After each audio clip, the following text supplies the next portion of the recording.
Mon fils m'a laissé seul dans un aéroport d'un pays étranger, sans argent, sans papier, sans espoir. Il voulait se débarrasser de moi une bonne fois pour toutes afin de pouvoir s'approprier ma maison. Mais quand il a ouvert la porte de la maison, j'étais déjà là, souriant. Oh, tu es de retour. J'ai une surprise pour toi. Cette surprise a ruiné toute sa vie.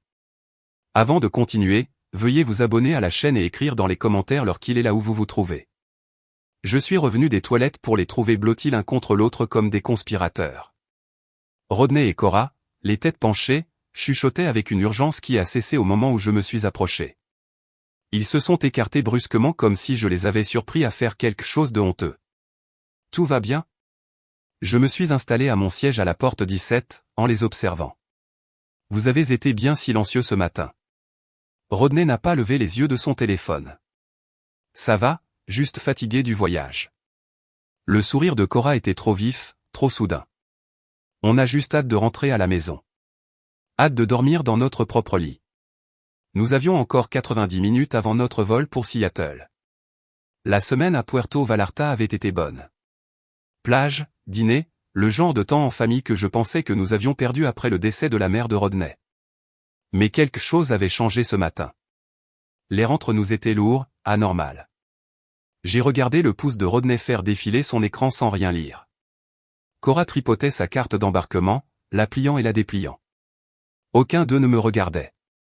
20 minutes plus tard, Rodney s'est levé brusquement. « Papa, on a besoin d'eau et de quelques snacks pour le vol. Tu sais ce qu'on aime tous. Peux-tu aller chercher ça ?» J'ai commencé à me lever. Bien sûr, on peut y aller tous ensemble. Non, vas-y toi. Il a glissé un billet de 20 $ dans ma paume, ses doigts froids malgré la chaleur du terminal.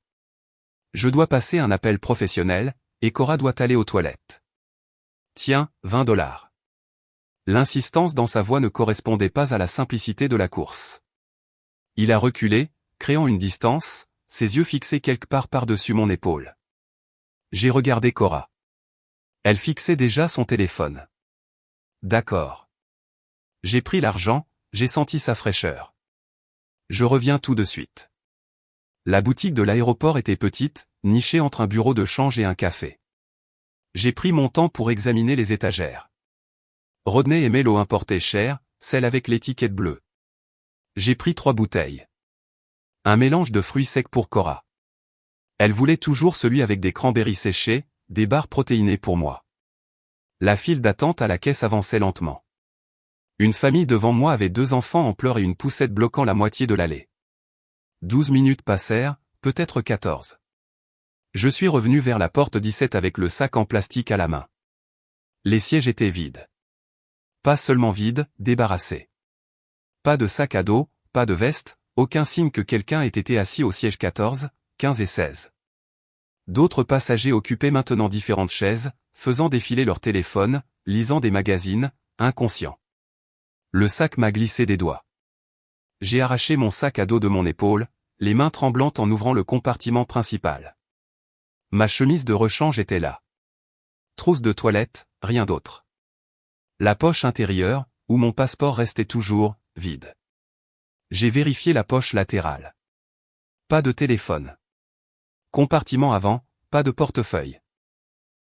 Mes mains se sont mises à bouger plus vite, vérifiant chaque espace 2 fois, 3 fois, espérant que je les avais sommément manqués. Rien. Disparu. Tout. J'ai attrapé le sac de course et j'ai presque couru jusqu'au comptoir d'embarquement. Une jeune femme en uniforme de la compagnie aérienne a levé les yeux de son ordinateur. Le couple assis au siège 14 et 15. Avez-vous vu où ils sont allés?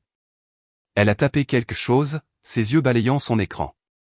La famille Evans. Ils ont pris le vol précédent pour Denver. Des surclassements de dernière minute. Parti il y a 20 minutes. Denver. Ma voix est sortie plus fort que je ne le voulais. Nous allons à Seattle. C'est votre fils, monsieur. Leur carte d'embarquement était pour la correspondance de Denver. Le terminal a légèrement basculé.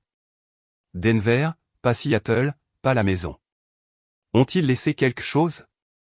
Un message? Son expression est passée d'efficace à sympathique. Non, monsieur. Je suis désolé. Je suis retourné au siège vide, je me suis assis lourdement, j'ai sorti le billet de 20 $ de ma poche. Toujours là, toujours impeccable. Le seul argent que j'avais au monde en ce moment. 20 $. Il m'a donné 20 $ et à tout prix. Le sac en plastique était posé sur la chaise à côté de moi. 3 bouteilles d'eau, y compris la chair que Rodney préférait. Mélange de fruits secs, barres protéinées. J'avais dépensé 12 $ en étant attentionné. Il restait 8 $. Je me suis levé, les jambes instables, et je me suis dirigé vers la sécurité de l'aéroport. L'officier derrière le bureau avait des yeux bienveillants et un visage fatigué. Mon fils a pris mon passeport. Les mots semblaient absurdes, prononcés à voix haute. Mon téléphone, mon portefeuille, tout. Il m'a juste laissé ici. Avez-vous une pièce d'identité? Un moyen de prouver qui vous êtes? Je n'ai rien. 20 $ et un sac de bouteilles d'eau. Elle a écrit quelque chose sur un formulaire, a posé des questions auxquelles j'ai répondu machinalement. Nom, adresse, numéro de vol. Elle m'a donné un numéro de dossier, m'a suggéré de contacter l'agence consulaire américaine du centre-ville. Sa sympathie était sincère, mais ne pouvait rien changer au fait. Je me suis éloigné de son bureau, des formulaires en main qui ne signifiaient rien sans pièce d'identité. Le terminal s'étendait devant moi, des boutiques, des restaurants, des portes pleines de voyageurs avec des téléphones et des portefeuilles, et des avenirs planifiés au-delà de l'heure suivante.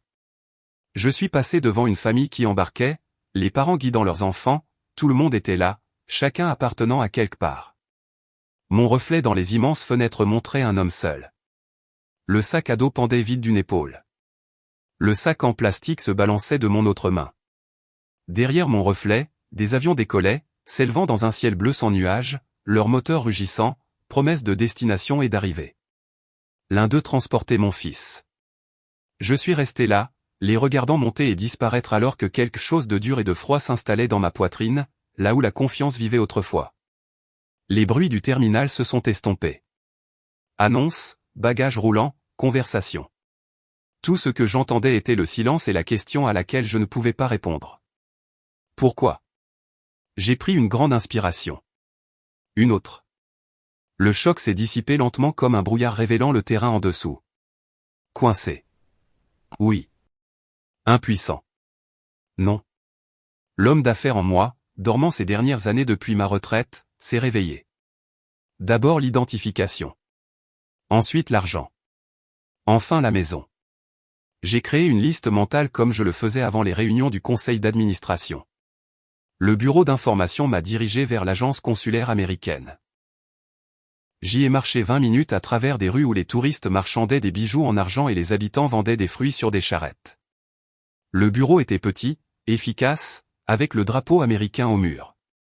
Des photos du président. Une femme au bureau a levé les yeux quand je suis entré.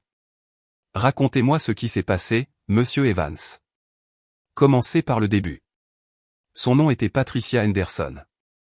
Je me suis assis en face d'elle et j'ai tout expliqué. Les vacances, l'aéroport, les sièges vides. Mon fils m'a laissé à l'aéroport, a pris mon passeport, mon téléphone, mon portefeuille, tout. Elle a attendu, le stylo en suspens au-dessus d'un formulaire. Mon fils a fait ça. Il vit dans ma maison sans payer de loyer depuis 2 ans. Je pense qu'il veut la garder. Quelque chose a changé dans son expression. La distance professionnelle a laissé place à quelque chose de personnel. Elle a posé son stylo. Nous pouvons délivrer un passeport d'urgence.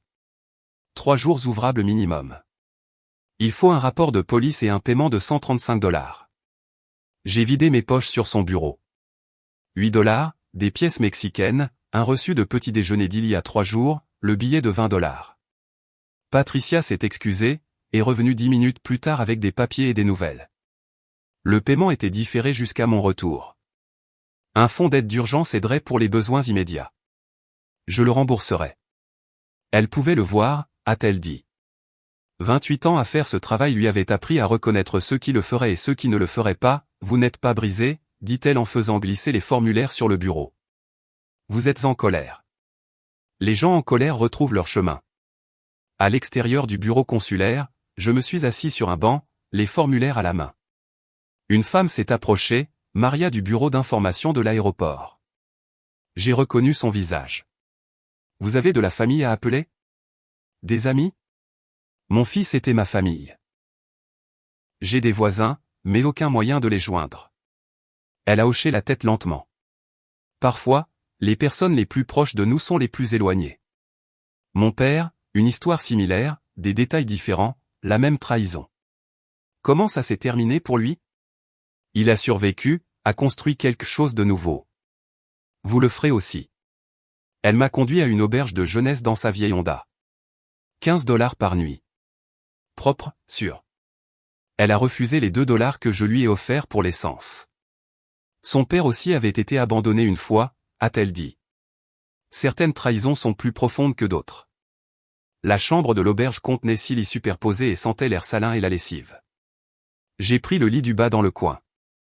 Mes colocataires, 2 routards allemands et un ouvrier du bâtiment de Guadalajara, ont partagé leur dîner. Pain, fromage, fruits.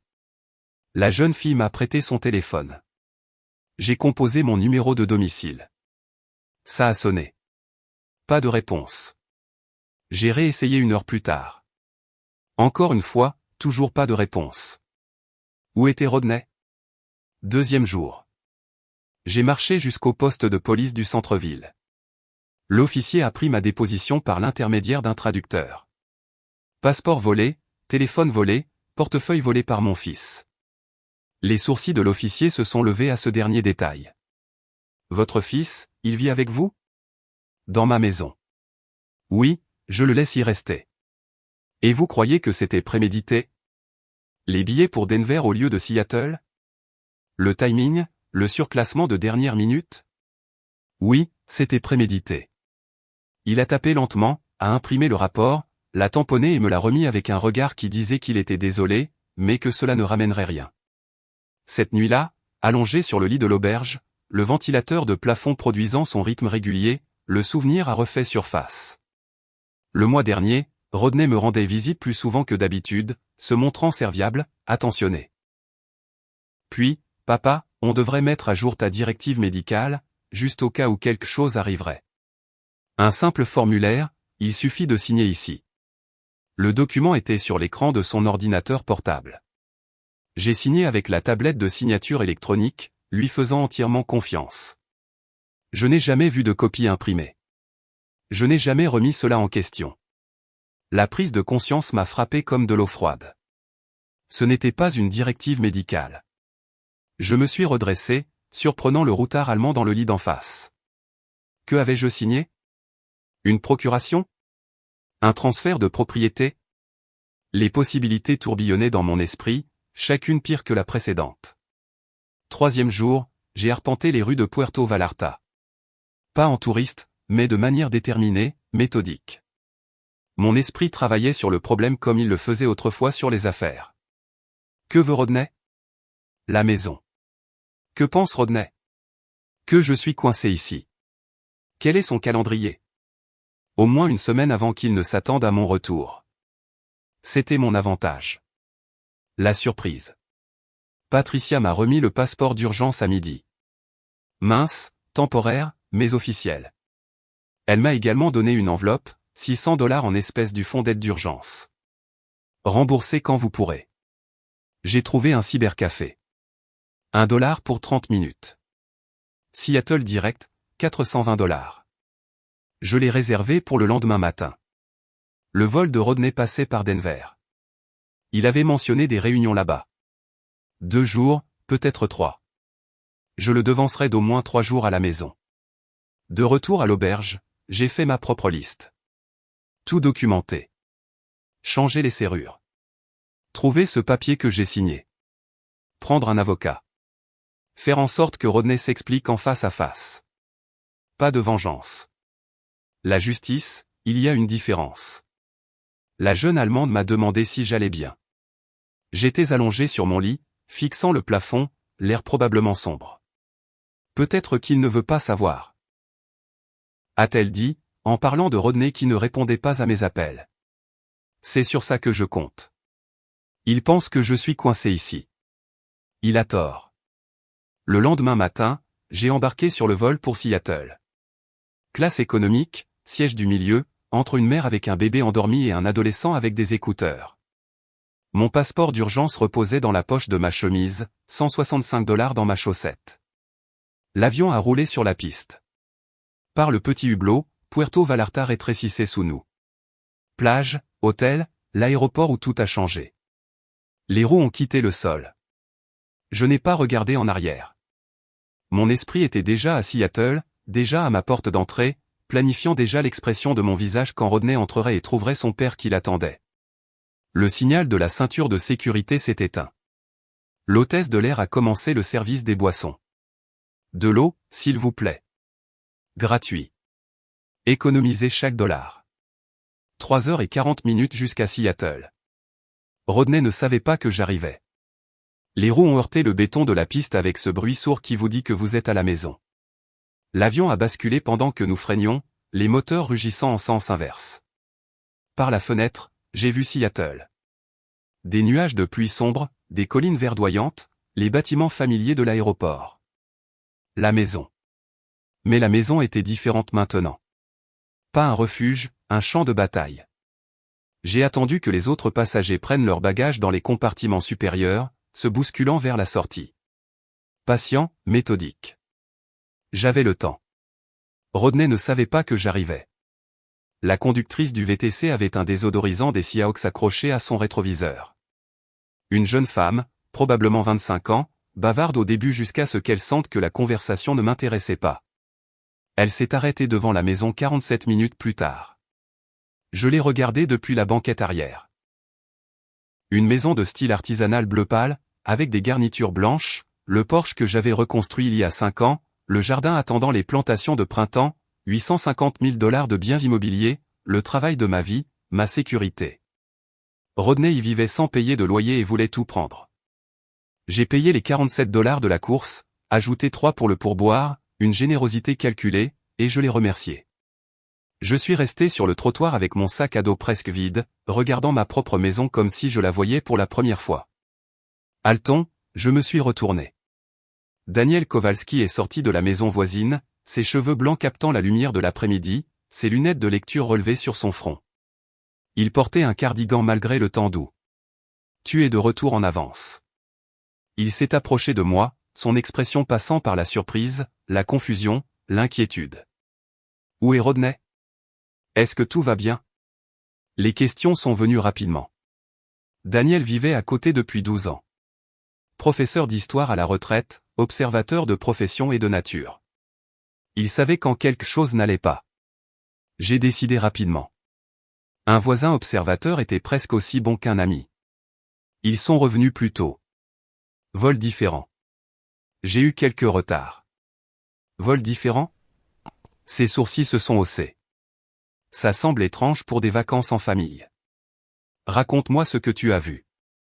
Quand il chargeait la voiture, nous nous tenions sur la bande d'herbe entre nos allées. Daniel a ajusté ses lunettes. C'était tôt le matin, 3 jours avant ton retour prévu. Des boîtes, des sacs, plus que ce qui semblait normal pour des vacances. J'ai fait un signe de la main, mais Rodney n'a pas répondu. Il semblait concentré. Intense, peut-être. Prémédité, prudent, caché. Quelle heure? 6h30, peut-être plus tôt, avant que la plupart des voisins ne soient réveillés. J'ai noté ça. Merci. Si Rodney passe pendant que je suis sorti, ne lui dis pas que tu m'as vu. Daniel a étudié mon visage. La compréhension s'est faite lentement.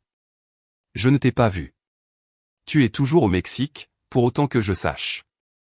Exactement. J'ai récupéré la clé de rechange de sa cachette. La fausse pierre près des rhododendrons que ma femme avait plantés il y a 20 ans. Mes doigts se souvenaient du mouvement. J'ai déverrouillé la porte. Désarmé le système de sécurité.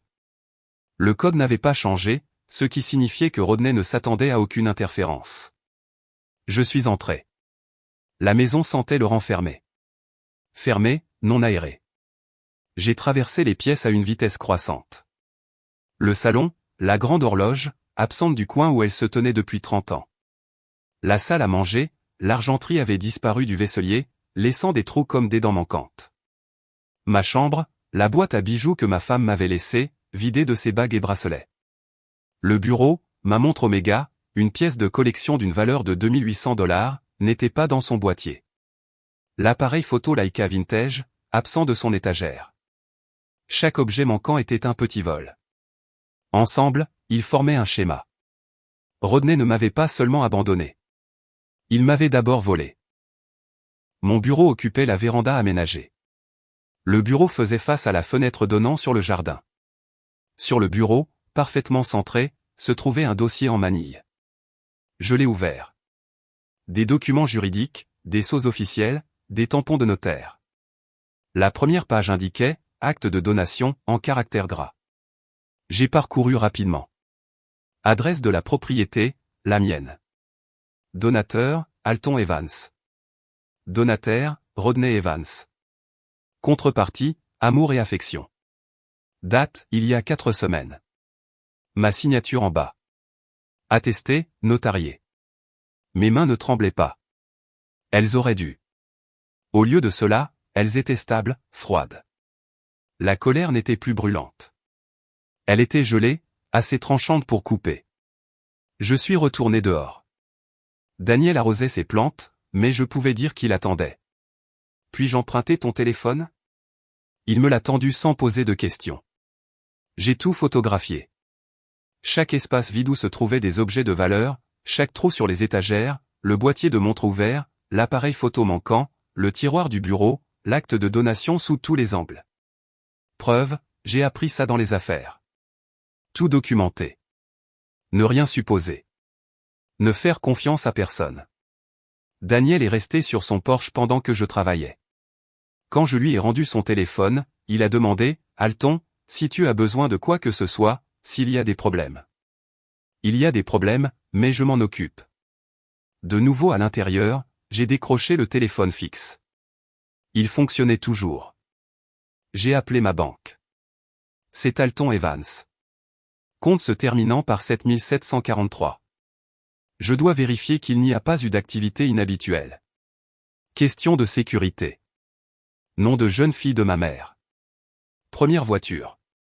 Rue où j'ai grandi. Le représentant a vérifié. Tout semble normal, monsieur. La dernière transaction remonte à 4 semaines. Un paiement automatique de service public. Aucune tentative d'ajouter des utilisateurs autorisés ou de changer les bénéficiaires. Non, monsieur. Les paramètres de votre compte n'ont pas changé. Un petit soulagement. Rodney avait pris des objets, pris la maison sur le papier, mais n'avait pas vidé l'argent. Peut-être qu'il ne pouvait pas, peut-être qu'il n'avait pas eu le temps. Peut-être qu'il prévoyait de le faire plus tard. Un autre petit avantage. J'avais encore des ressources.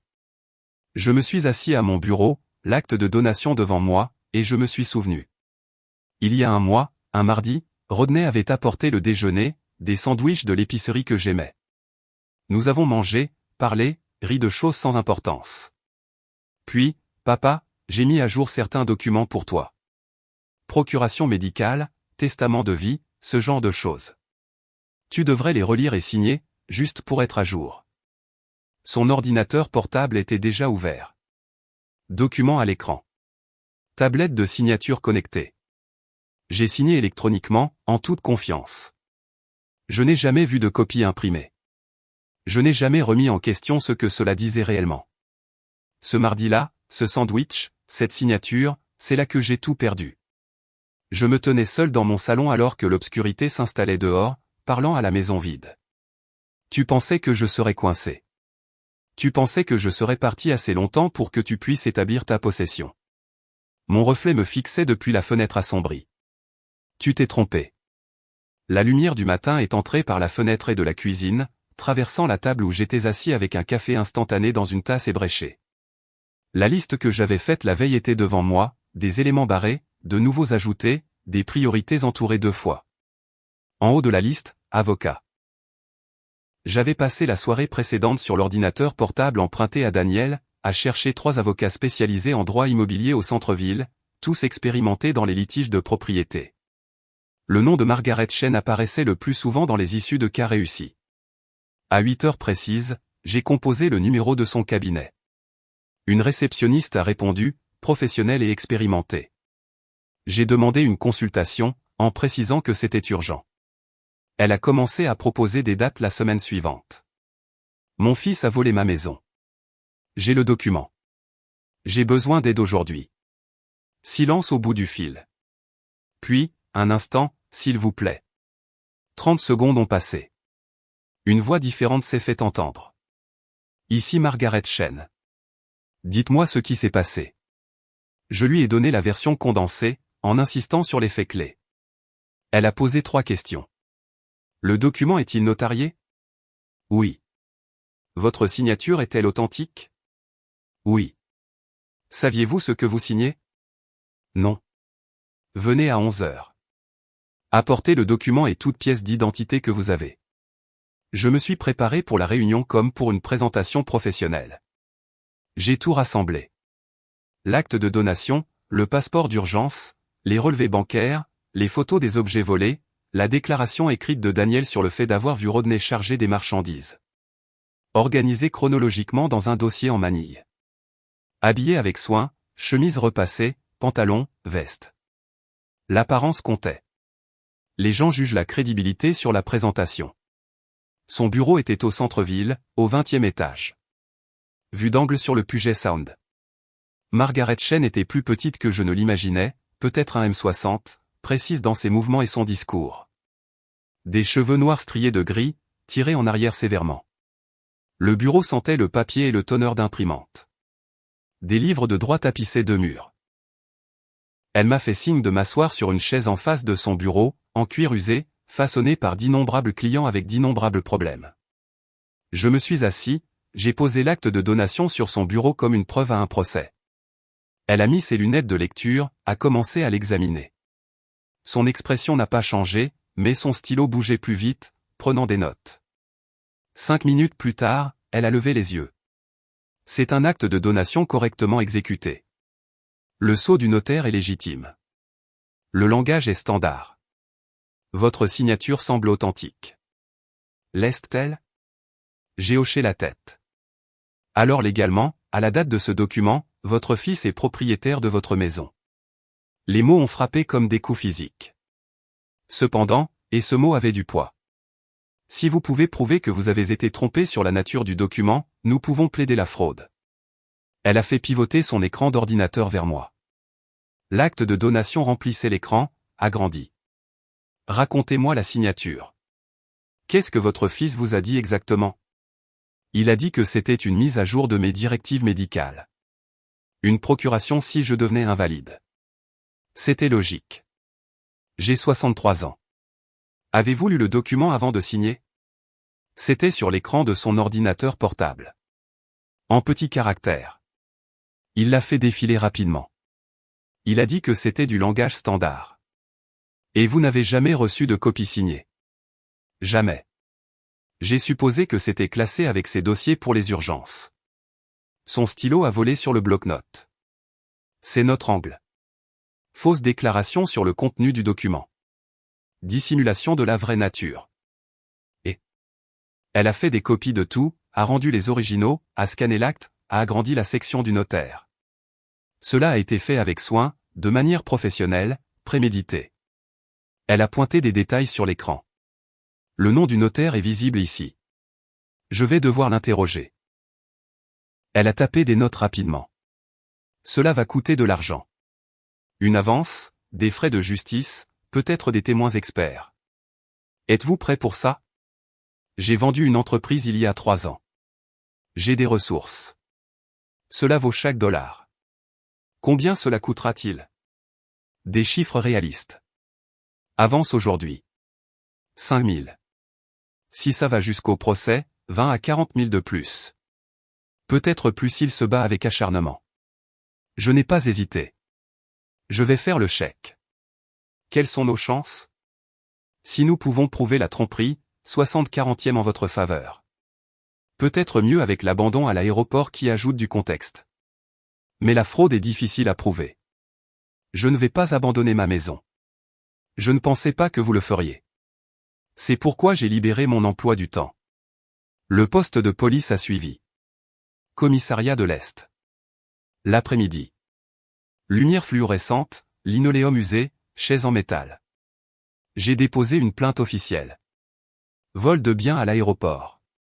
Passeport, portefeuille, téléphone volé, objets volés à la maison. L'officier qui prenait le rapport était jeune, probablement à la fin de la vingtaine. Elle tapait lentement. Le suspect est votre fils? Oui. Et il vit avec vous? Dans ma maison? Oui. La maison qu'il essaie de voler? Elle a levé les yeux à ça. C'est une affaire civile, monsieur. Nous pouvons prendre le rapport sur les objets volés, mais les litiges de propriété passent par les tribunaux. J'ai gardé ma voix calme. Le vol a eu lieu à l'aéroport international du Mexique. Les objets volés ont des numéros de série. C'est criminel. Elle a tapé plus vite. A demandé les numéros de série. Je les ai fournis. Montre et appareil photo documenté pour l'assurance. Elle a demandé la valeur de l'argenterie. J'ai estimé prudemment. 3500 $. 90 minutes plus tard, elle m'a remis un numéro de dossier.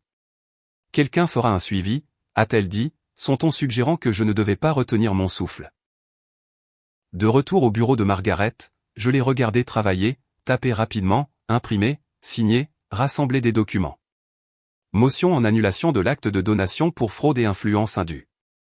L'entête disait, je demande une audience accélérée compte tenu du litige sur la situation de logement. Elle a rassemblé les pages, les a agrafées. Votre fils recevra ses papiers. Il saura que vous êtes de retour. Il saura que vous vous battez. Bien. Je veux qu'il le sache. Le serrurier est arrivé à 17 heures. Fourgonnette de l'entreprise, boîte à outils, allure professionnelle, un homme d'âge moyen nommé Frank. Ce sont de bonnes serrures. Elles ont bien duré. Pourquoi le changement? Mise à niveau de la sécurité. Il a travaillé efficacement. Porte d'entrée, porte arrière, entrée du garage. Nouvelle clé, nouveau peine dormant, nouvelle sécurité. Ça ne me regarde pas, a dit Frank en installant le peine dormant avant. Mais les anciennes clés ne fonctionneront plus. Si quelqu'un en a des copies. C'est le but. Compris. Celles-ci sont résistantes au crochetage. Meilleure protection. 340 $. J'ai payé sans hésiter. De l'argent bien dépensé. Frank m'a remis 3 jeux de clés. Les anciennes serrures sont désactivées. Personne ne rentrera avec les anciennes clés. J'ai testé chaque serrure 2 fois. Solide. Sécurisé. Ma maison à nouveau. Après le départ de Frank, j'ai parcouru chaque pièce, testant les nouvelles serrures. La clé tournait en douceur. Le peine glissait en place. Parfait. J'ai empoché un jeu, caché le second dans un nouvel endroit, gardé le troisième sur mon bureau. Puis j'ai déplacé des meubles, pas vraiment pour réarranger, mais pour revendiquer, j'ai poussé le canapé de 15 cm, tourné les chaises de la salle à manger. De petits changements, mais des changements, marquant le territoire, rendant l'espace à nouveau mien. Le soir est tombé sur Capitol Hill. Je me tenais à la fenêtre avant. Les nouvelles serrures sécurisées derrière moi. Les documents juridiques déposés, les rapports de police soumis. Ma maison, ma forteresse, mon champ de bataille. De l'autre côté de la rue, les lumières s'allumaient dans les maisons des voisins. Des vies normales qui continuaient. Ma vie n'avait pas été normale depuis l'aéroport. Elle ne le serait peut-être plus jamais. Le nouveau téléphone que j'avais acheté était silencieux sur la table basse. Pas d'appel. Rodney ne connaissait pas ce numéro. Rodney pensait que son père était toujours au Mexique, impuissant, abandonné. Faux. 18h47, 20h47 à Denver. Rodney était-il en train de dîner dans un hôtel en planifiant son retour à sa maison? L'incertitude me dérangeait moins qu'elle n'aurait dû. J'avais établi ma position, changé le terrain.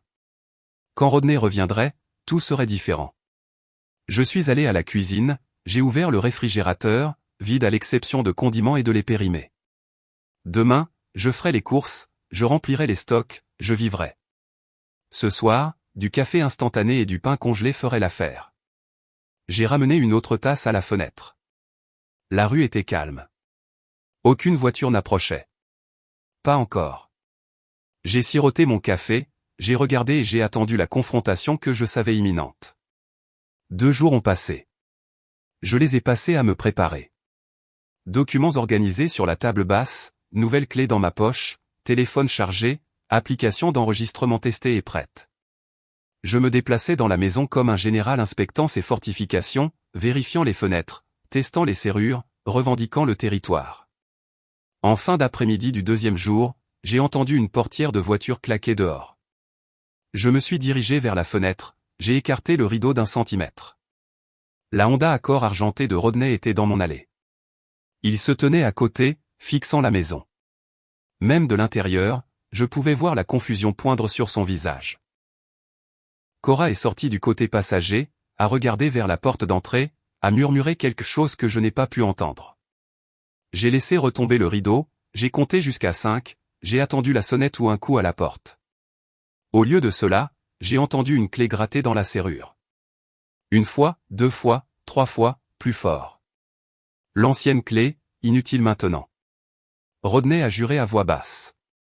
La voix de Cora est passée à travers la porte, tranchante. Qu'est-ce qui ne va pas? La serrure est coincée ou quoi? Plus de grattements. Métal contre métal. Rien ne tournait. Puis le silence. Des bruits de pas autour de la maison. Ils vérifiaient la porte arrière. Je les ai entendus essayer cette serrure aussi. Plus de confusion dans leur voix, audible à travers les murs. Ils sont revenus sur le porche avant. Appelle-le, a dit Cora. Il n'a pas son téléphone. C'est nous qui avons son téléphone. Mais il a quand même essayé. Quelque part dans la maison, mon ancien téléphone déconnecté a vibré 1 fois. C'est éteint. Mon nouveau téléphone a sonné. Numéro inconnu. J'ai répondu à la 3e sonnerie. Oui. Papa. C'est toi. C'est moi. Où es-tu? J'ai essayé de te joindre. Je suis à la maison, Rodney. À l'intérieur de la maison. Tes clés ne fonctionnent plus. Un silence de mort. Puis. Quoi? Comment as-tu? Quand es-tu? Il y a 3 jours. Viens à la porte d'entrée. Il faut qu'on parle. J'ai ouvert la porte mais je suis resté dans l'embrasure, ne les invitant pas à entrer. Rodney avait l'air épuisé, les vêtements froissés. 2 jours de voyage visibles sur son visage. Cora se tenait légèrement derrière lui, les yeux vifs, évaluant la situation. Rodney a essayé son expression de fils inquiet. Papa, Dieu merci, tu es en sécurité. On était si inquiets. Qu'est-ce qui s'est passé à l'aéroport? On t'a cherché partout. J'ai levé la main. Il s'est arrêté. Je sais ce qui s'est passé. Tu m'as envoyé acheter de l'eau. Tu as pris l'avion pour Denver. Tu as pris mon passeport, mon téléphone, mon portefeuille, mon argent. Tu m'as abandonné au Mexique sans rien. Sa bouche s'est ouverte, s'est refermée. Aucun mot n'est sorti. Je me suis écarté juste assez pour révéler la table basse à travers l'embrasure. Des documents juridiques empilés proprement. J'ai quelque chose à te montrer. J'ai pris le document du dessus, je l'ai tenu pour qu'il puisse voir l'entête. Motion en annulation de l'acte de donation pour fraude. Le visage de Rodney est devenu pâle. Ce document que tu m'as fait signer, celui que tu as dit être une directive médicale. Ce n'en était pas une. C'était un transfert de propriété. Tu as volé ma maison sur le papier avant de m'abandonner dans un autre pays. La main de Cora a grippé le bras de Rodney. Sa voix est sortie, glaciale. On a besoin d'un avocat. Rodney s'est ressaisi. Sa voix s'est durcie. Cet acte est légal. Mon avocat l'a déjà examiné. Ta signature, dûment notariée, est juridiquement contraignante. Cette maison est à moi. C'est toi qui es en infraction. Il a sorti son téléphone. J'appelle la police pour occupation illégale. Je n'ai pas bronché. Vas-y. La police de Seattle, district A, a déjà mon rapport. Numéro de dossier 774 821. Vol à l'aéroport de Puerto Vallarta. Objet volé dans cette maison avant le voyage. Montre de collection. Appareil photo vintage, argenterie. Ton voisin t'a vu charger des boîtes. Son doigt planait au-dessus du téléphone. Il n'a pas composé. Tu m'as dénoncé. J'ai signalé des vols, des actes criminels. La police a ton nom, ta description, tes informations de vol. Appelle-les. Vois ce qui se passe. J'ai sorti mon propre téléphone, j'ai montré l'écran, le point rouge d'enregistrement visible. Cette conversation est enregistrée. Washington est un État à consentement des deux parties, et je vous informe maintenant. Tout ce que vous direz à partir de maintenant est documenté. Le téléphone de Rodney s'est abaissé. Cora lui a tiré le bras, lui a murmuré quelque chose d'urgent. Ce n'est pas fini, a dit Rodney. Non, ce n'est pas fini. Mais ça ne se passe pas comme tu l'avais prévu. Ils ont reculé du porche, descendu les marches, vers leur voiture. Rodney n'arrêtait pas de regarder la maison, moi, ce qu'il pensait avoir revendiqué. Je suis resté dans l'embrasure de la porte jusqu'à ce qu'il soit dans la voiture, jusqu'à ce qu'il recule dans l'allée, jusqu'à ce qu'il soit parti. Puis j'ai fermé la porte. La nouvelle serrure a cliqué solidement. Je me suis appuyé contre elle, respirant lentement et régulièrement. Premier round, pour moi. Par la fenêtre, j'ai regardé leur voiture disparaître. Mes mains étaient stables, mais mon cœur battait la chamade, l'adrénaline me rattrapant maintenant que la confrontation était terminée. J'ai parcouru la maison, vérifiant les portes et les fenêtres par habitude. Tout était sécurisé. Dans la cuisine, j'ai versé de l'eau, les bu, debout près de l'évier. La maison était de nouveau silencieuse. Mon téléphone a vibré. Un SMS de Daniel. Je les ai vus arriver et partir. Tu vas bien? J'ai répondu, bien, merci. Il n'a pas posé plus de questions. Je n'ai pas élaboré. Je suis retourné dans le salon, j'ai rassemblé les documents de la table basse, je les ai remis dans le dossier. Motion en annulation, rapport de police, notification bancaire, reçu du serrurier, une trace écrite de résistance, une trace écrite de guerre. Mon téléphone a sonné. Le bureau de Margaret Chen. J'ai répondu, m'attendant à des questions sur la confrontation. Au lieu de cela, la voix de sa parajuriste. Monsieur Evans, nous avons reçu un avis du conseil adverse. Rodney Evans a retenu les services d'un avocat. Un avocat nommé Robert Michael, spécialisé dans les litiges de propriété. Il a déposé une contre-motion affirmant la validité de l'acte et demandant la possession immédiate en attendant la décision du tribunal. Je me suis assis. La bataille avait vraiment commencé. 3 jours après la confrontation, je me suis assis dans le bureau de Margaret pour une réunion de stratégie. Elle a fait glisser un épais document sur son bureau. Robert Michael est méticuleux. Il a demandé une audience accélérée pour la possession, affirmant que vous occupez illégalement la propriété de votre fils. L'ironie n'a échappé à aucun de nous. J'ai lu la motion. Langage juridique, mais le message était clair. Rodney se battait avec acharnement. Michael est bon. Margaret s'est resservi un café, m'a proposé d'en prendre. J'ai secoué la tête. Il recadre tout le récit. Vous devenez le parent déraisonnable. Rodney devient la victime. Mais les faits, le Mexique, le vol, la tromperie. Les faits comptent, mais la présentation aussi. Il sépare les allégations criminelles du litige de propriété. Il fait croire que vous utilisez des plaintes pénales pour relitiger un don que vous regrettez. Oh, ce n'est pas ce qui s'est passé. Je sais. La juge décidera si elle le sait. C'est pourquoi nous avons besoin de plus de preuves. Des preuves directes de la fraude lors de la signature. Elle m'a expliqué la stratégie de Rodney. Michael soutient que vous avez fait un don valide. Pleinement informé, correctement exécuté. Sa position est que vous l'avez regretté après coup. Peut-être parce que vous vous êtes disputé, peut-être parce que vous êtes confus sur ce que vous avez signé. Il ne reconnaît pas l'incident du Mexique dans ses documents. Il traite cela comme un pur litige de propriété, ignorant le contexte criminel. Elle a fait une pause. C'est intelligent. Ça simplifie son argumentation. J'ai senti le sol se dérober, le récit être réécrit, mon abandon devenir un désaccord familial, ma maison volée devenir un don regretté. Une semaine après la confrontation, Margaret a appelé avec de pires nouvelles. Rodney a déposé une motion d'urgence pour possession immédiate. Son argument, il est sans abri, vit à l'hôtel alors que sa propriété légale est occupée par quelqu'un qui la lui a donnée. La motion citait des difficultés financières, les frais d'hôtel épuisant ses ressources, la propriété légale via l'acte, un préjudice irréparable de ne pas pouvoir accéder à sa propriété. C'est de la manipulation, a déclaré Margaret, mais les juges accordent parfois la possession en attendant le litige, surtout si les documents de propriété semblent valides. Nous devons contrer cela rapidement. J'ai autorisé une autre avance de $3,500. Les coûts montaient comme l'eau qui monte. Daniel a mentionné l'attaque sur les réseaux sociaux maladroitement un soir, par-dessus la clôture entre nos cours.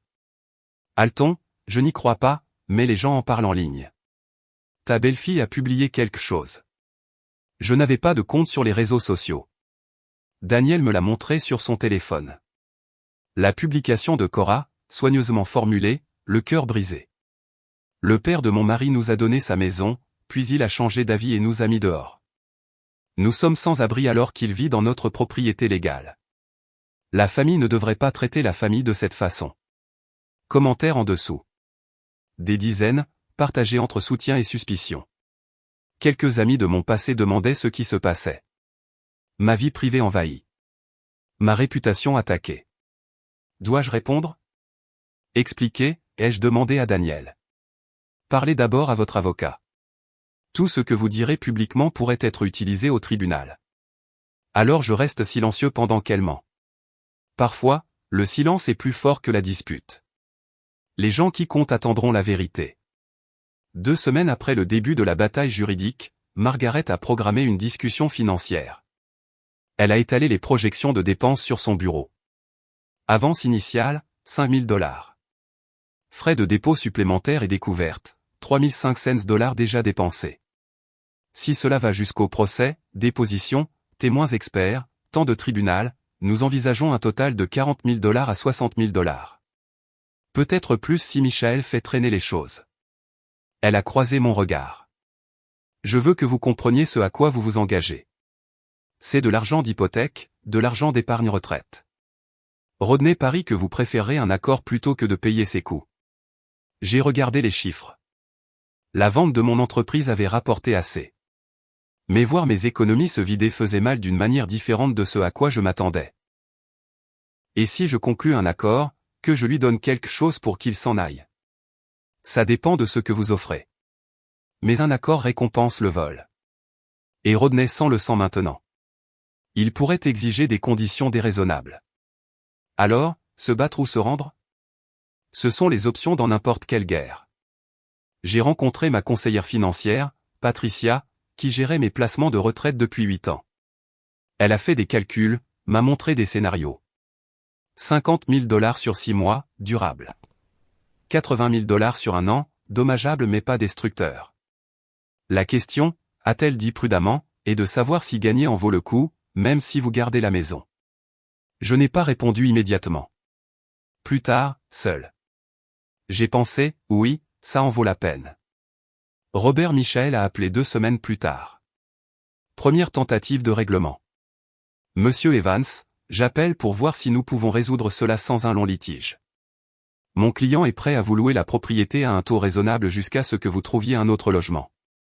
La propriété est à moi. Je ne vais pas louer ma propre maison. L'acte dit le contraire. J'essaie de trouver un terrain d'entente ici. L'acte est frauduleux. Il n'y a pas de terrain d'entente entre la propriété et le vol. Son ton s'est refroidi. Alors, nous nous verrons au tribunal. J'ai commencé à tout documenter de manière obsessionnelle. Journal quotidien des événements, chronologie des interactions, dossier financier montrant les paiements de la maison et l'historique de la propriété. Photographie des objets manquants. J'ai converti la chambre d'amis en salle de guerre. Documents organisés dans des dossiers étiquetés. Chronologie affichée au mur. Dossier juridique classé chronologiquement. Si c'était une bataille, je me battrais avec des informations.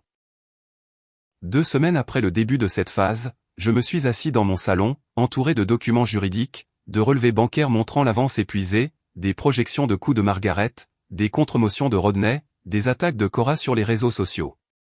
Le poids s'accumulait. Je me suis permis 5 minutes de doute, je me suis demandé si un accord serait plus facile. Puis je me suis souvenu de l'aéroport, des sièges vides, du passeport manquant, du billet de $20, du calcul dans la trahison de mon fils. Le doute s'est à nouveau durci en résolution. J'irai jusqu'au bout. 4 jours après avoir engagé Sarah Chen, je l'ai rencontrée dans un café du centre-ville. Terrain neutre.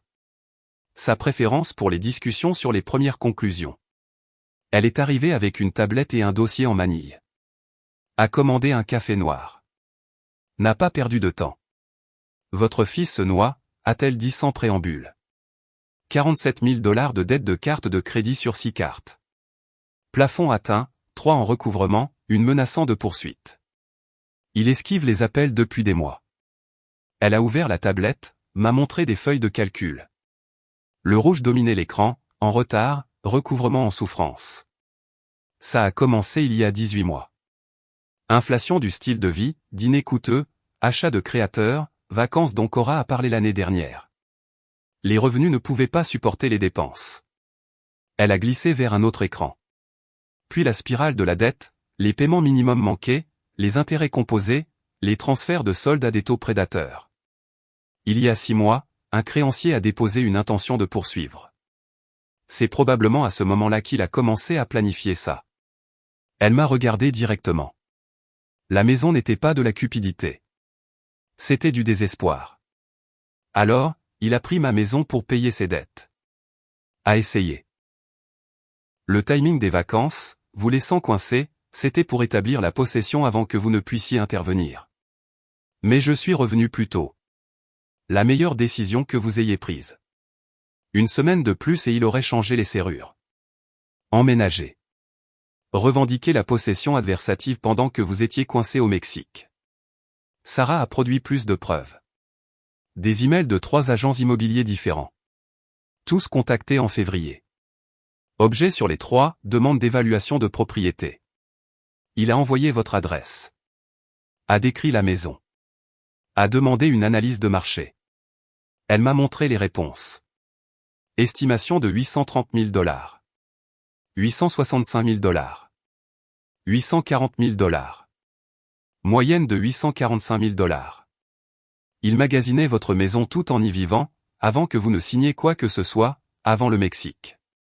Cela prouve la planification. J'ai lu les emails 2 fois. Préparation froide et calculée. Mon fils évaluait ma maison comme de la marchandise. Il y a plus. Sarah a dit que cette partie était légalement floue. Les enregistrements de recherche sur Internet des courtiers en données sont techniquement achetables, mais les tribunaux pourraient le contester. Elle me les a quand même montrés. Requête de recherche depuis l'adresse IP de Rodney. Horodatage de janvier et février. Comment convaincre un parent de transférer une propriété? Acte de donation contre acte de renonciation. Un transfert de propriété peut-il être annulé? Que se passe-t-il si quelqu'un abandonne une personne âgée à l'étranger? Cette dernière, datée du 18 février, m'a retourné l'estomac. Rodney faisait des recherches sur l'abandon 6 semaines avant de le faire. 2 jours avant l'audience préliminaire, Margaret a examiné toutes les nouvelles preuves dans sa salle de conférence. Le désespoir financier établit le mobile. Les contacts avec les agents immobiliers établissent la préméditation. L'historique de recherche, elle a fait une pause. C'est puissant, mais potentiellement inadmissible selon la manière dont il a été obtenu. Nous l'inclurons dans notre mémoire, mais soyez prêts à ce que Michael le conteste. Elle a organisé les documents dans l'ordre de présentation. Vous témoignerez sur la signature. Décrivez exactement ce que Rodney vous a dit, comment le document a été présenté, que vous n'avez jamais vu de copie imprimée. Ensuite, nous les frapperons avec les preuves de la planification. Margaret m'a fait répéter mon témoignage. Contre-interrogatoire simulé. Sa parajuriste jouant Michael. Monsieur Evans, vous avez signé ce document, n'est-ce pas? Oui, mais. Pas de mais. Oui ou non? Margaret nous a arrêtés. Il essaiera de vous réduire à des réponses par oui ou non. Résistez à ça. La juge Morrison permet aux témoins d'expliquer. Utilisez ça. Nous nous sommes entraînés pendant 2 heures. Mes réponses sont devenues plus nettes, plus claires, moins défensives. L'audience est arrivée. Palais de justice du comté de King, salle 15, un matin de fin avril. La juge Patricia Morrison présidait. Milieu de la cinquantaine. Réputation d'efficacité sans fioriture. Je me suis assis à la table du demandeur à côté de Margaret. De l'autre côté de l'allée, Rodney, Cora et Michael. Première fois que père et fils se trouvaient dans la même pièce depuis la confrontation sur le porche. Rodney n'a pas croisé mon regard. Margaret a présenté ses arguments d'ouverture. Transfert frauduleux par fausse déclaration. Exploitation d'une personne âgée. Contexte d'abandon criminel. Michael a contre-attaqué. Don valide. Exécution correcte. Remords du demandeur déguisé en allégation de fraude. La juge Morrison a écouté sans expression. Monsieur Evans, vous témoignerez en premier. Je suis monté à la barre des témoins, la main sur la Bible. Jurez-vous de dire la vérité, toute la vérité, rien que la vérité? Je le jure. Margaret m'a guidé à travers la chronologie, ma relation avec Rodney, leur permettant de vivre sans loyer, la signature du document en février. Qu'est-ce que votre fils vous a dit à propos du document? Il a dit que c'était une mise à jour de ma procuration médicale, un langage standard sur les décisions de soins de santé si je devenais invalide. Il a dit que je devais le signer pour être à jour. Avez-vous lu le document attentivement? Il l'a affiché sur l'écran de son ordinateur portable, en petits caractères. Il l'a fait défiler rapidement, a dit que c'était du baratin standard. Je lui ai fait confiance. C'est mon fils. Le contre-interrogatoire de Michael était agressif. Mais vous l'avez bien signé, monsieur Evans. Oui. Vous êtes instruit, vous avez dirigé une entreprise pendant des décennies. Oui. Capable de lire des documents juridiques. Oui. Pourtant, vous prétendez que vous n'avez pas compris ce que vous avez signé. Je n'ai pas bronché. J'ai compris qu'il était présenté comme une directive médicale. Je ne savais pas que c'était en fait un transfert de propriété jusqu'à ce que je trouve l'acte enregistré des semaines plus tard. Michael a changé de sujet. N'est-il pas vrai que vous avez eu un désaccord avec votre fils après ce voyage? Il n'y a pas eu de désaccord. Il y a eu abandon et vol. Juge Morrison. Répondez à la question telle qu'elle est posée, monsieur Evans. Margaret a présenté les preuves de l'enquête. Les dossiers financiers montrant la dette de Rodney. Les emails aux agents immobiliers. La chronologie de la planification. Michael a objecté à plusieurs reprises. Pertinence, la situation financière de mon client n'invalide pas un transfert de propriété légale. Margaret a argumenté, établi le mobile de la fraude, votre honneur. Montre que ce n'était pas un don, mais un stratagème né du désespoir financier. La juge Morrison a examiné les documents, a pris des notes. J'ordonne un examen par un expert des circonstances de la signature. Un expert notaire indépendant pour évaluer si les protocoles appropriés ont été suivis. Les deux parties mettront des experts à disposition. L'audience s'est poursuivie pendant 6 semaines en attendant le rapport de l'expert. Je suis rentré du palais de justice en pensant au visage de Rodney pendant son témoignage. Pâle, rigide, les yeux fixés sur la table de la défense. Son fils n'a pas témoigné. Michael l'a probablement déconseillé. Avocat intelligent. Pourquoi mettre quelqu'un à la barre qui pourrait craquer? Daniel a appelé alors que j'entrais dans mon allée. Comment ça s'est passé? En cours. La juge a ordonné plus d'enquête. C'est bien, non? Elle prend ça au sérieux. Oui, mais sérieusement ne veut pas dire rapidement. À l'intérieur, j'ai trouvé le message de Margaret sur mon répondeur. Appelez-moi quand vous pourrez. Un développement dans l'affaire. Pas urgent, mais intéressant. Son ton suggérait quelque chose qui valait la peine d'être discuté. Je l'ai rappelé. Il était temps d'apprendre ce qui allait suivre dans cette bataille sans fin. 2 jours après l'audience préliminaire, le développement de Margaret est devenu clair. Michael a déposé une motion pour une évaluation psychologique. Arguant que mon âge et un possible déclin cognitif avaient affecté ma compréhension du document que j'avais signé. Je me suis assis dans le bureau du docteur Rachel Foster pour une évaluation ordonnée par le tribunal. Cette évaluation est demandée par le conseil adverse, a-t-elle expliqué, professionnel et neutre. Il suggère qu'une déficience cognitive a affecté votre capacité à comprendre les documents juridiques.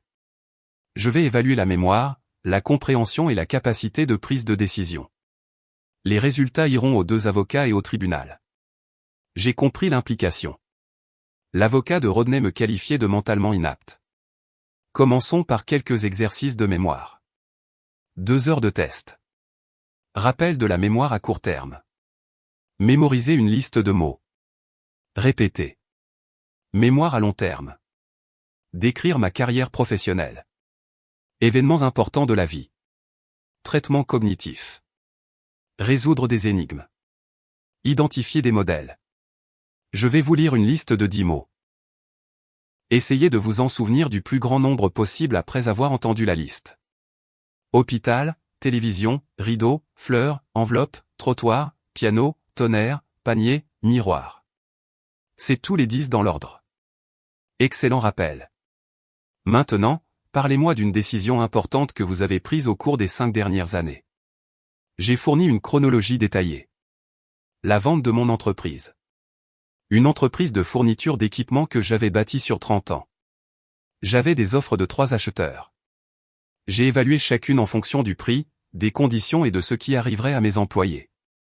J'ai vendu à l'acheteur offrant le meilleur résultat pour tout le monde. La vente a été conclue en septembre 2022 pour un produit net de 320 000 $ après impôt. Le docteur Foster a pris des notes. Mémoire détaillée, processus de raisonnement clair. Bien. Une semaine plus tard, Margaret a appelé. Le rapport du docteur Foster est arrivé. Vous êtes officiellement mentalement compétent. Elle a lu des extraits. Le sujet démontre une fonction de mémoire intacte, un traitement cognitif normal pour son âge, une capacité de prise de décision claire, aucun signe de démence ou de déficience significative, pleinement capable de comprendre les documents juridiques et de faire des choix éclairés. Michel a essayé de vous peindre comme un vieil homme confus. Cela démolit ce récit. Sarah Chen a appelé le même jour. Coïncidence, mais timing heureux. J'ai trouvé votre notaire. Frank Morrison, indépendant, travaille à domicile. J'ai fait une entrevue informelle. Il s'est mis à parler. Elle a fait une pause pour les faits. Rodney l'a payé 300 $ en espèces pour notarier votre signature dans un Starbucks. Pas son bureau, pas votre maison, un café. Frank admet qu'il se sentait mal à l'aise mais qu'il avait besoin de l'argent. C'est une violation des protocoles notariaux. Margaret et moi avons rencontré Frank Morrison 3 jours plus tard dans son petit bureau à Ballard. Frank était nerveux. Milieu de la quarantaine, cheveux clairsemés, air contrit. Je n'aurais pas dû faire ça de cette façon. Les notaires professionnels doivent travailler depuis un bureau approprié. Vérifier les circonstances. Mais Rodney a dit que son père était trop malade pour venir à mon bureau. Qu'il avait des problèmes de mobilité. Si je pouvais les rencontrer à un endroit pratique. Il a payé en espèces d'avance. J'avais besoin du travail. Il s'est agité mal à l'aise. Quand je suis arrivé, vous sembliez en parfaite santé. Vous êtes entré sans problème. Vous avez commandé votre propre café. Je me suis posé des questions sur l'histoire. Mais Rodney a tout précipité. Mon père a un rendez-vous après ça. On est pressé. J'ai notarié rapidement. Ça ne me semblait pas juste. Margaret a préparé sa déclaration avec une précision juridique. Moi, Frank Morrison, notaire public agréé dans l'État de Washington, atteste par la présente. La déclaration détaillait la réunion au Starbucks, le paiement en espèces. L'insistance pressée de Rodney, les irrégularités de procédure. Vous comprenez que cela met probablement fin à votre activité de notaire, a demandé Margaret. Frank a hoché la tête. Je comprends. Mais ce que j'ai fait était mal. J'aurais dû refuser. Un soir, Daniel a frappé à ma porte. Cora m'a appelé, m'a demandé de te passer un message. Elle dit que tu ne réponds pas aux appels de Rodney. Je n'avais pas bloqué le numéro de Rodney après la confrontation. Quel message? Daniel avait l'air mal à l'aise. Elle propose un accord. Ils signeront un acte de renonciation, vous rendront légalement la maison en échange de 200 000 $. Un paiement unique. Ils s'en vont. L'affaire est close. 200 000 $. Le quart de la valeur de la maison. Elle a dit d'y réfléchir, de considérer les frais de justice que vous encourez. Ça met fin à tout maintenant. Ma réponse a été immédiate. Non. Dis-lui non. J'en ai discuté avec Margaret le lendemain matin. Elle n'était pas surprise. Il voit les preuves s'accumuler. Le rapport psychologique, la déclaration du notaire, le désespoir financier, la preuve de la préméditation. Cora est assez intelligente pour savoir qu'ils sont en train de perdre. 200 000 $, c'est sa stratégie de sortie. Elle a croisé mon regard. Mais si nous gagnons complètement, vous récupérez votre maison, libre de toute charge. Si vous concluez un accord, vous leur payez une fortune pour vous avoir volé. Nous ne concluons pas d'accord. Je ne paie pas de rançon pour ma propre propriété. Sarah a remis son rapport d'enquête final. Des documents complets résumant tout. Coût, 2 000 $, mais chaque centime en valait la peine. Margaret l'a déposé comme preuve supplémentaire. C'est dévastateur pour leur cas. 3 semaines ont passé. Préparation intense, Margaret a déposé toutes les nouvelles preuves au tribunal. Michael a déposé des contre-arguments. La bataille juridique est devenue une guerre de papier. J'étais maintenant à 17 000 $ de frais pour l'affaire. 4 jours avant l'audience prévue, Margaret a appelé avec urgence. Je ne l'avais jamais entendu comme ça avant. La juge Morrison a avancé notre audience à dans 2 jours. Elle a examiné toutes les preuves et veut des plaidoiries orales immédiatement. Est-ce bon ou mauvais? Inconnu. Mais les juges n'accélèrent pas les affaires qu'ils prévoient de rejeter. Elle a vu quelque chose qui exige une résolution rapide. Une pause. Soyez prêts. Ça pourrait se terminer bientôt. D'une manière ou d'une autre. La juge Morrison est entrée. L'huissier a appelé. Levez-vous. Tout le monde s'est levé. Elle s'est assise. Tout le monde s'est assis. La chorégraphie de la justice. Margaret s'est penchée. Souvenez-vous, quoi qu'il arrive dans les prochaines heures, tout se joue. J'ai hoché la tête. Pas besoin de rappel. Morrison a examiné ses notes, a levé les yeux. J'ai examiné toutes les preuves soumises. Cette audience portera sur la motion en annulation de l'acte de donation pour fraude. Monsieur Michael, vous pouvez commencer. Michael s'est levé, a ajusté sa cravate, s'est adressé directement à Morrison. Votre honneur, ce cas est simple. Un fils adulte, un père vieillissant, une conversation légitime sur la planification successorale. Le père a signé un acte de donation. Sa signature vérifiée, authentique, dûment notariée. Maintenant, des mois plus tard, après un désaccord familial, il prétend la fraude. Il a fait un geste dédaigneux vers la pile de preuves de Margaret. Les difficultés financières ne prouvent pas la fraude. La planification préalable ne prouve pas la fraude. Le conflit familial ne prouve pas la fraude. L'acte repose sur son mérite juridique. Il s'est rassis, confiant. Trop confiant.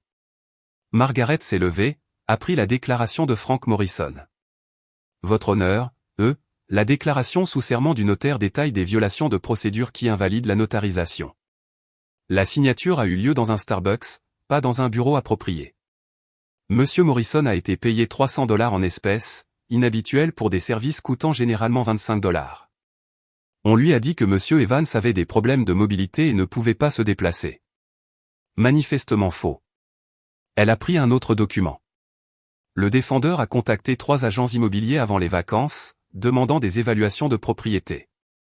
Avant que son père ne signe quoi que ce soit, il évaluait la maison comme de la marchandise. Ce n'est pas de la planification successorale. C'est de la planification de vol. Morrison s'est penché en avant.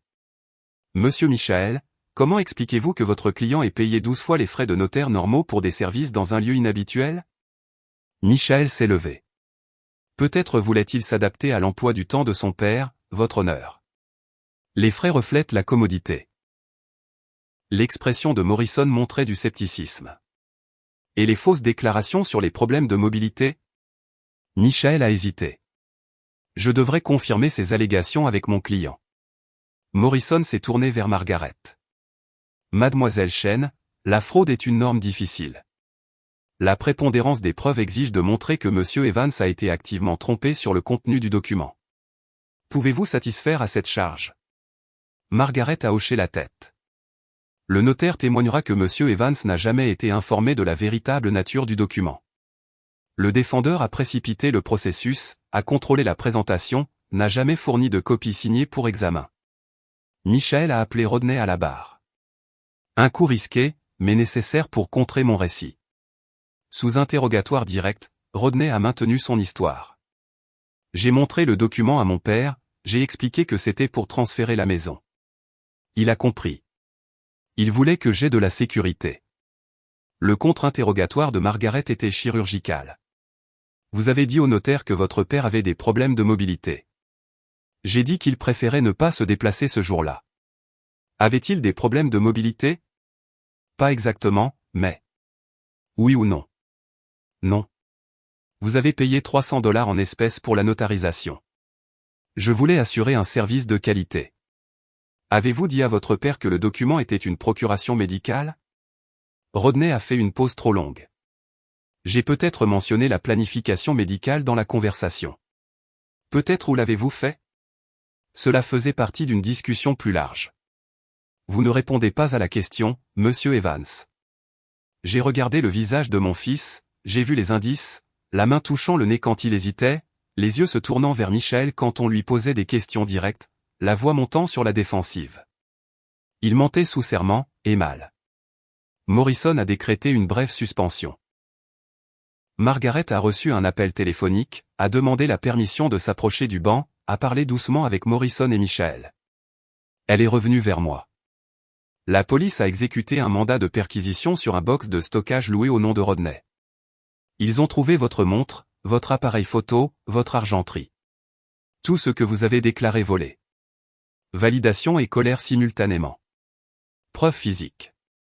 Preuve criminelle. Lorsque le tribunal a repris, Morrison s'est adressé aux deux parties. J'ai été informé que des objets prétendument volés au domicile du demandeur ont été retrouvés dans le box de stockage du défendeur. Cela ajoute une dimension criminelle à l'affaire civile. Le parquet recevra une saisine complète. Le visage de Rodney est devenu pâle. Cora a attrapé son bras, lui a murmuré quelque chose d'urgent. Michael a demandé une aparté, a argumenté brièvement au banc. Morrison a secoué la tête, leur a fait signe de revenir. Michael est revenu l'air défait, a murmuré à Rodney, qui s'est affalé sur sa chaise.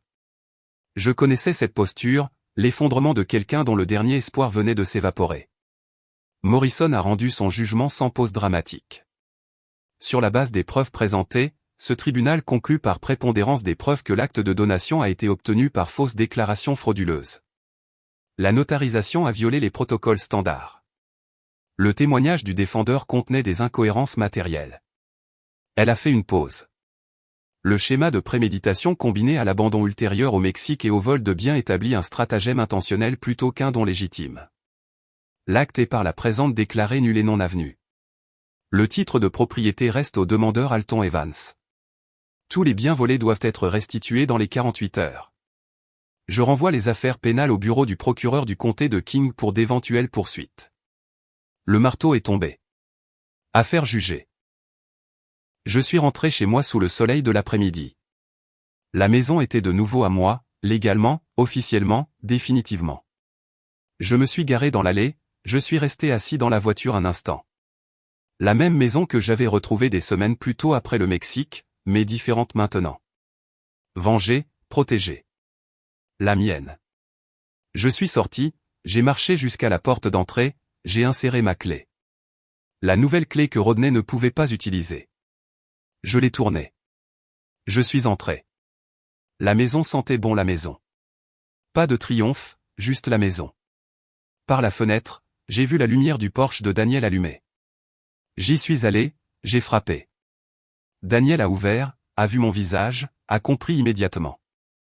Tu as gagné. J'ai gagné. Nous nous sommes assis sur son Porsche à boire du whisky que Daniel garde pour les occasions spéciales. Nous avons parlé de baseball, de ses projets de jardinage, du quartier. Une conversation normale. Après des mois d'anormal, le normal semblait extraordinaire. Je suis rentré chez moi sous les lampadaires, je suis entré dans ma maison, j'ai verrouillé ma porte avec ma clé, je me suis tenu dans le salon silencieux. Demain, les conséquences. Ce soir, juste la paix. 2 jours après le jugement, je me suis rendu au service des preuves de la police de Seattle pour récupérer mes objets volés. Bâtiment gouvernemental stérile, lumière fluorescente, formulaire bureaucratique. Un officier a apporté un bac en plastique étiqueté avec mon numéro de dossier. À l'intérieur, la montre Omega de mon grand-père, le cadran rayé mais fonctionnant, l'appareil photo Leica, l'étui en cuir vintage usé mais intact, l'argenterie emballée dans des sacs de preuves, ternis mais restaurables. J'ai signé le formulaire de reçu, j'ai transporté le bac jusqu'à ma voiture avec précaution comme si je transportais quelque chose de fragile. De retour à la maison. J'ai déballé chaque objet. La montre d'abord, je l'ai remontée, j'ai écouté le tic-tac mécanique reprendre, j'ai réglé l'heure, je l'ai placée dans son boîtier sur ma commode où elle avait toujours vécu. L'appareil photo ensuite. J'ai vérifié le mécanisme. L'obturateur fonctionnait toujours. Je l'ai remise sur l'étagère du bureau. L'argenterie nécessitait un polissage. J'ai passé une soirée avec du produit à argenterie et un chiffon doux, enlevant le ternissement, restaurant la brillance, un travail méthodique, méditatif. Chaque pièce nettoyée était une pièce de ma vie restaurée. Margaret a appelé avec des nouvelles. Morrison a rendu une ordonnance de jugement. Rodney et Cora sont solidairement responsables de 15 000 $, le remboursement de vos frais de justice, une indemnisation pour détresse émotionnelle et des dommages-intérêts pour le vol de biens. Peuvent-ils payer? Son rire était sans humour. Ils ne peuvent pas payer leurs dettes actuelles. Ce jugement se retrouve au bout d'une très longue file d'attente, mais il est dans leur dossier. Une marque permanente. Je n'avais pas besoin de l'argent. Je voulais la responsabilité. 2 semaines plus tard, le bureau du procureur a appelé. Un procureur adjoint nommé James Riley. Il avait l'air jeune et surchargé de travail. Monsieur Evans, nous offrons à votre fils un accord de plaidoyer. Plaider coupable de vol et de tentative de fraude. Recevoir 2 ans de probation, une restitution à votre égard et des travaux d'intérêt général. Pas de prison étant donné son absence de casier judiciaire, mais une condamnation dans son dossier de manière permanente. Je ne veux pas de vengeance. Je veux la responsabilité. Si la probation y parvient, acceptez le plaidoyer. Riley a semblé soulagé. Merci. Certaines victimes poussent pour la peine maximale. C'est proportionné. Proportionné? Le mot semblait juste. J'ai rencontré un avocat spécialisé en succession, Richard Taft, à Bellevue. Vous voulez vous assurer que votre fils ne pourra jamais hériter de cette propriété. J'ai hoché la tête. Jamais. Pas si je meurs demain. Pas si je meurs dans 30 ans. Richard a rédigé un Nouveau Testament sur son ordinateur. Un langage clair. Je déshérite explicitement mon fils Rodney Evans de toute prétention à ma succession. À ma mort, ma maison sera transférée à la Seattle Housing Foundation pour être utilisée pour des logements pour personnes âgées à faible revenu. J'ai signé en ressentant une étrange paix. Mon fils a essayé de tout prendre. Maintenant, il n'a rien. Pas comme une punition, comme une protection. Margaret a remis la facture finale en personne. Courtoisie professionnelle, une dernière réunion pour clore l'affaire. 19 500 $ au total. J'ai absorbé certains coûts de recherche et réduit mon taux horaire pour le dernier mois. J'ai fait le chèque sans hésiter. Vous avez sauvé ma maison et probablement ma santé mentale. Ça valait chaque centime. Elle a souri légèrement. La plupart des clients se plaignent des frais de justice. La plupart des clients n'ont pas de fils qui essaient de voler leur maison. Début août, une chaude soirée de Seattle. J'étais assis sur mon porche avec un thé glacé, lisant le journal. Au bout de la rue, un camion de déménagement reculait dans le complexe d'appartements. La curiosité m'a poussé à regarder. J'ai vu des meubles être chargés, des pièces bon marché, certaines que je reconnaissais de la chambre de Rodney il y a des années. Puis je les ai vues. Rodney portant des boîtes. Cora dirigeant les déménageurs avec des gestes secs. Expulsion. Il ne pouvait plus payer le loyer. Je suis resté sur mon porche, partiellement caché par les rosiers. J'ai regardé la vie de mon fils s'effondrer dans des boîtes en carton dans un camion de location. Rodney avait l'air plus mince, plus vieux, vaincu. Il chargeait les boîtes machinalement, sans énergie. Cora est montée dans le siège passager du camion. Elle n'a pas aidé. Rodney est monté dans le siège conducteur. Le camion est parti. Disparu. Je suis resté assis en silence, traitant ce que je venais de voir. J'ai gagné. La justice a été rendue. Mon fils était détruit. Rien de tout cela n'était agréable. C'était juste terminé. Plus tard, Daniel est venu, a vu le camion de déménagement. C'était eux, n'est-ce pas? Oui. Expulsé pour non-paiement. Comment te sens-tu par rapport à ça? Vide. Pas heureux, pas triste, juste vide. Tu as gagné. C'est censé être agréable. Gagner signifiait que mon fils avait tout perdu. Ce n'est pas une victoire. C'est de la survie. Parfois, la survie est la seule victoire possible. Septembre approchait. L'été s'estompait vers l'automne.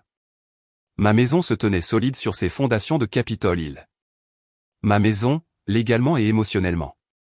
Le jardin avait besoin d'attention. J'ai passé un samedi à désherber, à planter des bulbes d'automne, à me préparer pour la saison suivante. Daniel a aidé. 2 hommes travaillant dans un silence amical. Nous avons bu de la bière après sur mon porche, en regardant la rue. Tu penses déjà à vendre, à déménager dans un endroit plus facile? J'ai réfléchi. Cette maison m'a presque été volée. Maintenant que je me suis battu pour la garder, je ne pars pas, c'est juste. Nous nous sommes assis, regardant le soir arriver. Mon téléphone a sonné. Numéro inconnu. Je l'ai ignoré. Ça pouvait être n'importe quoi. Probablement rien d'important. Ma vie était revenue à une insignifiance paisible. Des problèmes normaux. L'entretien de la pelouse. Les courses. Un prochain rendez-vous chez le dentiste.